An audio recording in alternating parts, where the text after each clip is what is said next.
Donc, on va axer finalement, comme je vous disais, c'est un continuum dans la présentation de Marc-Antoine Marquis.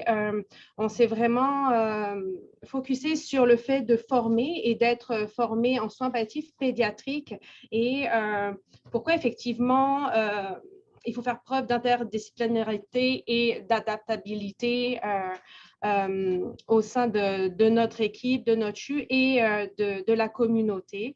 Donc, Audrey Stipulkowski, infirmière clinicienne ici à Sainte-Justine, formée en France, avec un parcours assez atypique, d'abord littéraire et puis après, je suis devenue infirmière en neurochirurgie pédiatrique à l'hôpital Necker et puis coordinatrice des prélèvements d'organes pour finalement réorienter la temporalité de l'accompagnement face au décès et à la mort en soins palliatifs pédiatriques et je suis venue ici à Sainte-Justine.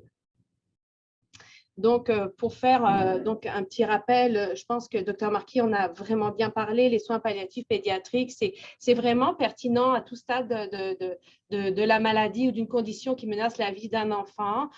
C'est vraiment complémentaire aux soins à visée curative. Ça, on ne va pas s'étendre parce qu'il en a vraiment bien parlé. Une particularité qu'on a ici au CHU Sainte-Justine, c'est qu'on a vraiment un rôle de consultant, chose auquel on s'attache beaucoup. Mais ce rôle implique vraiment une approche adaptative auprès des équipes qui entourent le patient. Ce qu'on souhaite vraiment le plus, c'est venir ajouter une couche supplémentaire de soutien, que ce soit aux familles, mais aussi surtout aux équipes qui peuvent être pas mal déstabilisées par un cas en soins palliatifs parce qu'on le verra un peu plus tard. On intervient un peu partout dans l'hôpital, donc les équipes sont vraiment très différentes. Ceux qui travaillent dans des centres hospitaliers savent ô combien il peut y avoir des microcosmes au sein même de l'hôpital et que chaque équipe a ses couleurs et que on doit un peu nous s'adapter à ces couleurs-là tout en apportant la nôtre avec tact. Donc, on a été interpellé sur le fait que pourquoi pensez-vous qu'il peut y avoir un besoin de formation en soins palliatifs pédiatriques? Tout d'abord parce que c'est une responsabilité des CHU qui a été donnée par les normes de soins palliatifs pédiatriques, alors qui datent de 2006. Qu'il n'y en ait pas un qui dise qu'il n'était pas né actuellement, ça fera de la peine à beaucoup. Le principal rôle qu'on a en termes de formation, c'est de démystifier en fait notre rôle en termes de soins palliatifs pédiatriques. Puis ça, on se rend compte qu'on doit le faire au quotidien. Ce n'est pas une fois de temps en temps. Oui, alors on intervient dans des écoles de formation, que ce soit à l'université, de plus en plus dans les écoles de formation d'infirmières auxiliaires, mais aussi dans des congrès. Des formations du personnel qui doivent être adaptées aux besoins, puis en termes d'arrivée aussi du personnel, et puis des thèmes, on le verra un peu plus tard, qui nous sont demandés parce que, oui, il y a la généralité de ce que sont les soins palliatifs pédiatriques, mais il y a aussi des spécificités propres encore à chaque service et puis finalement des malaises qui vont être soulevés à mesure du temps par les équipes. Et puis, on se rend compte que il y a une étude qui a été faite récemment à Sainte-Justine sur le départ, oui, il y a eu la pandémie, mais sur le départ des équipes. Et puis, un thème qui revenait souvent, c'était les décès, l'abord des familles, l'abord des discussions difficiles, comment on fait ça, et se sentir pas encore assez outillé par rapport à ces questions-là. Donc, notre rôle, finalement, au quotidien, c'est aussi la sensibilisation autant des familles puis du grand public. Parce que, comme disait Dr Marquis, c'est pas très grand, les soins palliatifs pédiatriques, mais notre rôle, finalement, à chaque jour, on se rend compte, c'est de constamment démystifier puis de dire qu'on peut être intégré vraiment assez tôt auprès des familles et puis à agir en tant que consultant, même auprès même, je m'excuse, auprès même de la… je m'excuse, je ne sais pas ce qui se passe. Voilà. Auprès même des équipes qui gardent quand même, je vous parlais de malaise, certains stigmates de ce que sont les soins palliatifs, point pédiatrique.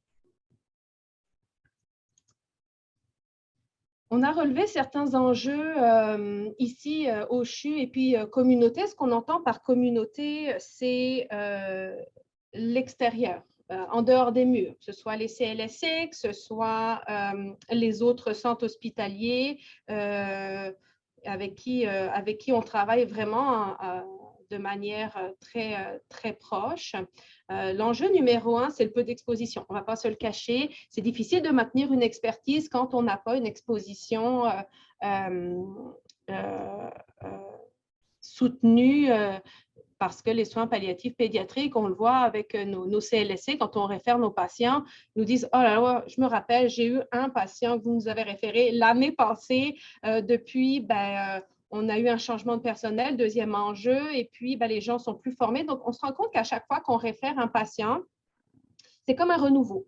Alors oui, un petit cours 101 sur ce que c'est que les soins palliatifs pédiatriques parce qu'arrive tout de suite le questionnement, l'étonnement. Comment ça peut toucher un enfant? Oh là là, nos équipes ne sont pas forcément, on n'est pas habilité, on ne sait pas faire. Donc, il y a tout de suite des craintes qui s'en viennent. Et puis, on est là pour leur dire que oui, ça reste des soins palliatifs, il y a une spécificité. Et puis qu'on est assez expert de notre champ et que on est là aussi pour eux, à défaut d'être là que pour notre patient famille. La spécificité de la pédiatrie. Troisième enjeu, c'est que nous, comme disait Dr Marquis, on a une application précoce et puis parfois à long terme. Donc, on a mis les 0-18 ans parce que oui, il arrive assez régulièrement qu'on ait, et ce de plus en plus, des consultations en anténatal, ce qui nous permet effectivement d'assurer une continuité tout au long du trajet de la maladie du patient, mais aussi au-delà du trajet de la maladie, des secteurs qu'il va rencontrer tout au long de la maladie.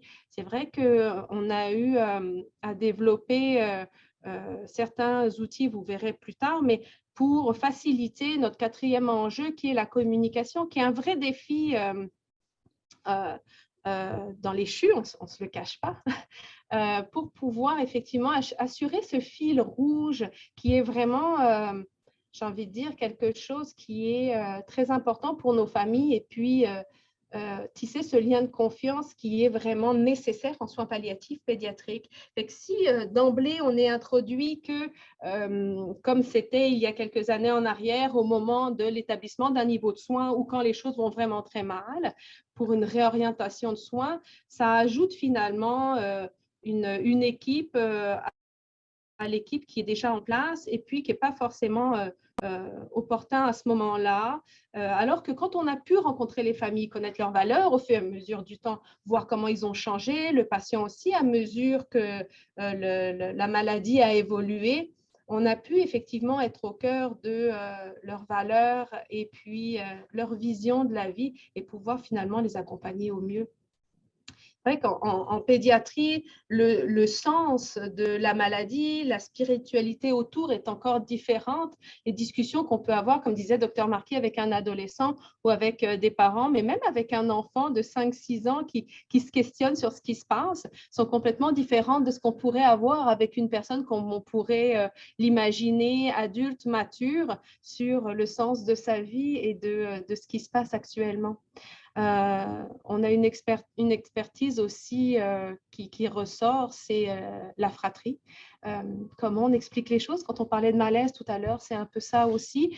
Comment on fait avec ça, les parents aussi, comment on peut les outiller face à la fratrie. La symptomatologie qui peut être différente, encore une fois, parce qu'on n'est pas en fin de vie exclusivement, mais dans un continuum et que la maladie évolue. Et la grosse spécificité qu'on a chez nous, c'est maintenir finalement une routine d'enfant. C'est de continuer à aller à la garderie, continuer à aller à l'école, pouvoir aller à son bal de finissant. Ça, c'est des choses auxquelles on s'attarde. Et puis, quand on est en dehors des murs, ça, par exemple, ça fait du sens. Puis c'est cette quête-là qu'on va essayer d'aller retirer au fur et à mesure du temps. On parlait de communication en quatrième enjeu, donc j'ai parlé des défis, mais aussi une de nos missions, c'est ce rôle de facilitateur qu'on a et puis qu'on présente aussi aux familles que c'est notre mission en termes d'équipe Espoir de faciliter les informations parce que la plupart du temps, ils nous disent il faut qu'on répète. On a l'impression de se justifier à mesure du temps du pourquoi on a pris ces décisions-là. Fait qu'on a un peu ce fil rouge ce continuum entre les équipes.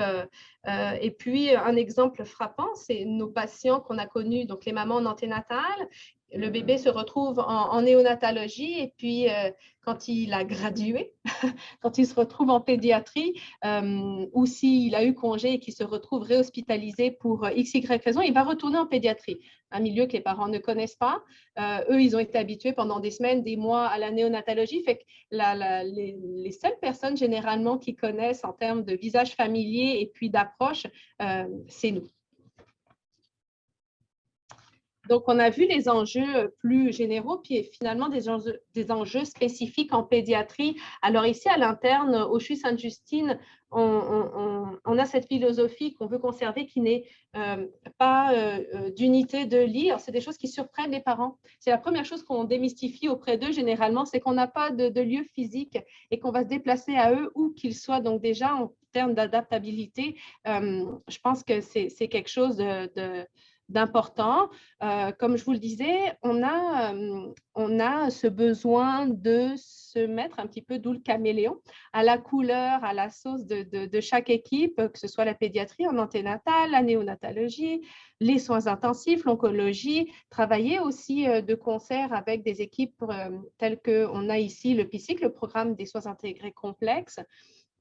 Donc là encore, c'est faire avec différentes équipes, différents médecins au sein même des équipes et de ne pas aller bousculer les gens. C'est vraiment pas le but parce qu'on n'est pas là pour changer qui que ce soit, remplacer qui que ce soit. Et je pense que ça, c'est une de nos forces, c'est vraiment d'arriver comme une couche supplémentaire et pas de prendre complètement la prise en charge complète de l'enfant et le retirer de son milieu, des équipes qui le connaissent. C'est pour ça que je fais le pont avec la communauté où eux, ils ont vraiment cette vision d'adulte.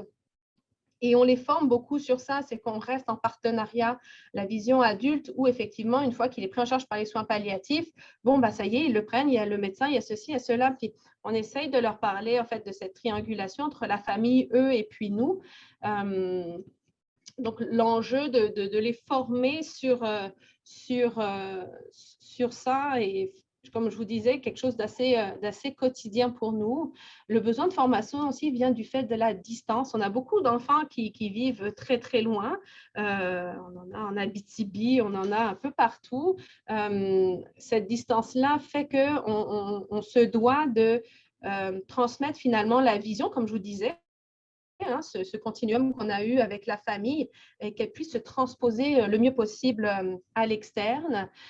Pour eux, comme je vous le disais tout à l'heure, c'est des cas encore plus rares que chez nous.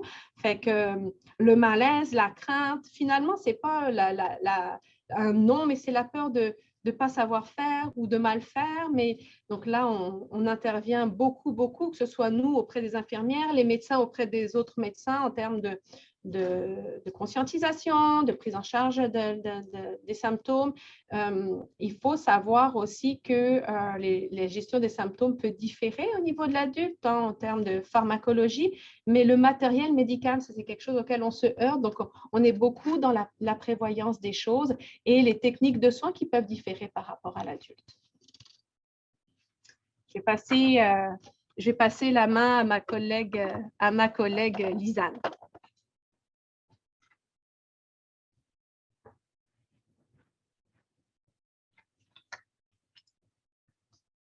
Bonjour, est-ce que vous m'entendez bien? Oui, Lisanne. Comme Audrey vous l'a dit, on a des objectifs en fait de formation auprès du CHU ou de la communauté. Puis en fait, le but ultime des formations, c'est d'offrir un accompagnement adapté aux besoins de l'enfant et de sa famille. Le mot adapté est central là, pour que ça soit personnalisé pour la famille, mais bien sûr, il faut une formation de base générale qui est nécessaire comme pour tout sujet. Mais en faisant de la formation plus adaptée aux besoins de chaque patient, chaque situation, mais ça fait en sorte qu'on augmente les possibilités que ce soit efficace, aidant et pertinent pour la famille. Audrey vous l'a dit aussi, les gens sont moins exposés autant au CHU que dans la communauté. Alors, outiller les soignants, bien, ça diminue leur impuissance et en même temps, ça augmente leur connaissance et leur donne d'autant plus des bonnes connaissances pour aider les familles. Comment on répond à ces objectifs-là de formation qui sont très, très larges? Bien, en fait, on développe des outils, des protocoles adaptés à la pédiatrie, à certaines pathologies. Alors, ça, c'est important que les experts dans le sujet des soins palliatifs pédiatriques puissent développer des outils pratiques. Il y a des formations variées. On essaie de rendre les formations de plus en plus accessibles par toutes sortes de manières. Les infirmières en particulier sont en pénurie, alors ils ont moins de temps de se libérer de l'unité pour avoir de la formation. Alors, si on leur donne des objectifs, des formations avec une flexibilité, des capsules vidéo qui peuvent aller visionner en dehors des heures de travail ou auprès des patients, des cours, des colloques, alors ça prend toutes différentes formes. Audrey vous l'a dit, Marc-Antoine aussi, notre présence active et le coaching sur les unités est très, très importante parce que même au CHU Sainte-Justine, les gens ne sont pas exposés 100 fois aux mêmes situations, aux mêmes familles, aux mêmes diagnostics, même si toute famille est différente. Alors, dans le quotidien, notre équipe assure, comme Audrey parlait du fil rouge, de la continuité, puis ça permet de transmettre de l'information pertinente pour que le plus possible les parents puissent se répéter, que les soins soient cohérents avec ce qu'on a convenu avec eux. On assiste beaucoup aussi à des participations, des réunions multidisciplinaires.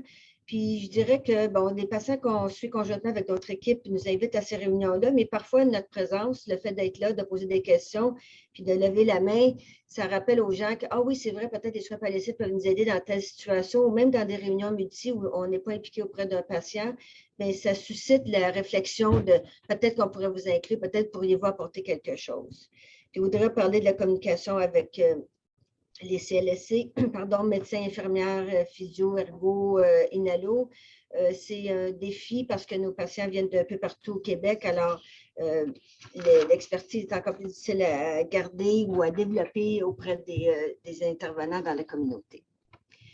Les thèmes les plus courants pour lesquels nous sommes demandés ou qu'on réalise qu'on donne beaucoup comme formation, c'est finalement d'avoir une approche systémique de la famille, de s'adapter aux besoins de la famille, de prendre en considération les besoins particuliers de chaque famille. C'est essentiel pour que les soins soient adaptés au contexte et la famille. Bon, le contexte pédiatrique, on veut dire par ça les particularités des soins palliatifs pédiatriques, de la pédiatrie. Les maladies sont différentes que dans le milieu adulte. Ça ne présente pas de la même manière, puis les mêmes maladies de 0 à 18 ans et même en anténatal. Comment intervenir en situation difficile, que ce soit une fin de vie ou gestion de symptômes, qui est le prochain point aussi. C'est beau d'avoir de la théorie, de l'approche est essentielle en soins palliatifs pédiatriques, mais il faut savoir aussi agir. En parlant d'agir, il faut aussi donner des conseils à la fratrie des enfants qui sont malades, selon leur stade de développement, selon ce qu'ils ont vécu avec leur frère ou leur sœur malade, qui a souvent pris beaucoup de place. Alors, ça aussi, on est très impliqué auprès des familles, donner des conseils ou offrir de présenter, de rencontrer, la fratrie. Le suivi de deuil, c'est pas tellement un thème qui est si courant de demande de formation, mais c'est des conseils souvent qui sont demandés. Qu'est-ce que je dis? Je n'ose pas rappeler une famille parce que l'enfant est décédé. Je vais leur faire penser à leur enfant. Je vais leur rappeler que leur enfant est décédé. Ne craignez pas, ils y réfléchissent de toute façon. Mais il y a vraiment besoin de former des gens, mais aussi de dédier des gens pour le suivi de deuil. À l'hôpital Sainte-Justine, on a une infirmière qui est coordonnatrice des suivis de deuil périnatal, mais ça fait plusieurs années qu'on tente d'avoir une personne une ressource, une coordonnateur qui s'assurerait que tous les autres enfants en dehors du deuil périnatal, toutes les autres familles qui ont perdu un enfant puissent avoir accès à un suivi ou du moins quelqu'un qui s'assure que les parents ont un suivi. Comme on vous disait, les familles viennent de partout au Québec, alors il y a souvent des besoins de soutien dans leur milieu. Alors pour ça, il faut un réseautage, il faut quelqu'un qui est capable d'entrer en contact avec les ressources du milieu qu'on ne connaît pas nécessairement. Donc, les liens avec les CLSC sont d'autant plus importants à ce moment-là. En conclusion, d'où vient le besoin de formation? Du malaise, comme Audrey disait, ça n'a pas de bon sens qu'un enfant décède, c'est innommable, c'est quelque chose auquel, heureusement, peu de gens sont exposés, même des soignants. Puis la mort d'un enfant, c'est toujours tragique, même quand c'est attendu. Alors, ça amène une situation de malaise et d'incertitude. Dr. Marquis a parlé aussi de la méconnaissance de la philosophie en soins palliatifs pédiatriques. Donc, c'est important d'expliquer notre rôle si on veut être demandé puis essayer d'être d'autant plus utile. La masse critique pour développer l'expertise, il faut l'avoir. Même nous qui faisons ce travail-là tous les jours depuis des années, on a besoin de se ressourcer, de développer notre expertise, de trouver des formations, de donner des formations, mais aussi nous-mêmes de s'outiller.